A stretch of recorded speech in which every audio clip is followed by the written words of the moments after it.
I didn't record my reaction to episode 23 due to circumstance, but I want you all to know that I was grinning like an idiot. This show seems to have a unique ability to make scenes simultaneously hilarious and impactful. The Angel Mort massacre scene comes to mind most prominently. It's a weird vibe, but one I certainly don't mind. Before I get to the real meat, let's talk about that opening scene. We revisit the game tournament and Satoko manages to claim victory by looping until she guesses the cards correctly. I'm not entirely sure what her snaps are supposed to imply. I've heard the theory that it is showing us all the times up until Tatari Damashi, but if I remember correctly, she didn't fail at all in Wata Damashi, so I'm not sure this theory holds up. The other implications is that she literally killed herself repeatedly until she got the right answer, the snap being the trigger for a suicide trap of sorts. At first this one seemed equally unlikely to me, as she had already asked for Rika to be involved in the loops and it would have been very easy for her to catch on. However, we are shown at the very beginning of the episode that it is in fact April 4th, which is earlier than Rika's loops begin. So the Rika we see playing the club activities is the Rika who resides naturally in the fragment, before her consciousness is uploaded.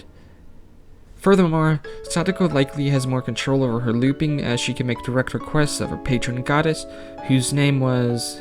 oh yeah, that was it.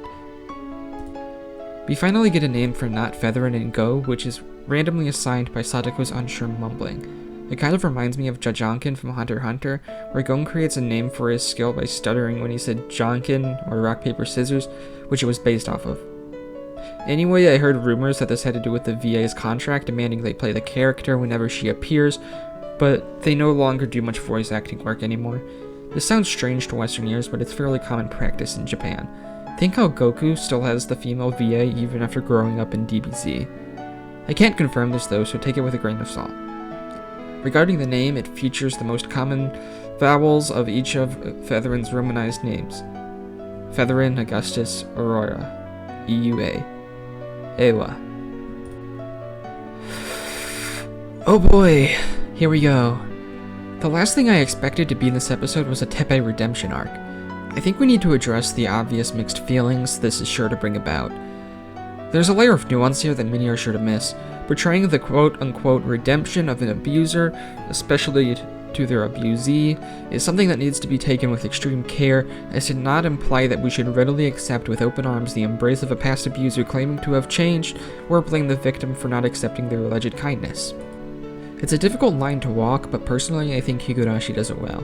Teppei does not expect forgiveness, nor to be Satoko's parental figure once more. He recognizes that Satoko still suffers the trauma he caused, and does his best to respect her boundaries. It's a tough situation, no doubt, but I don't believe in the existence of a person who cannot be forgiven, and nor does Higurashi. It was a core theme of the original, as well as one of the very first lines in the VNs. In regards to Teppei specifically, the afterword to Matsuri Bayashi features Ryukishi lamenting on the fact that though he wanted to create an ending where nobody had to lose, Teppei never got such an ending. So maybe this is his way of making up for that past mistake, as he perceived it. In short, Satoko has absolutely no moral obligation towards Teppei, but we can still recognize his growth and see him for the man he is now. As for the implications on the broader story, well, we all saw Tatari Damashi, didn't we? I see two possibilities, and it's even thinkable that both are true. Either Satoko will eventually decide to forgive Teppei and through their bond find a reason to stay in Hinamizawa without Rika, which in that case Ewa will most likely not be entertained, let's put it that way. And or ultimately Teppei will be used as a pawn for Satoko to use in her game against Rika, as he was likely manipulated in Tatari Damashi.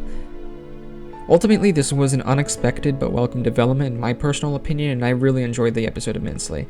If any survivors of abuse happen to see this video, I would really appreciate hearing your take in the comments if you're comfortable sharing. With leaks of 30 plus episodes, it looks like we're strapping in for the long haul. I look forward to this continued journey with you all. I do intend to branch out to more anime than just Higurashi, so if you guys have any suggestions, let me know. And if you enjoyed the video or I successfully wasted your time to your satisfaction, then please like the video or leave a comment. Everything helps a lot as this is a small channel. Well, with that, I go by Tasty Nachos. and you go by.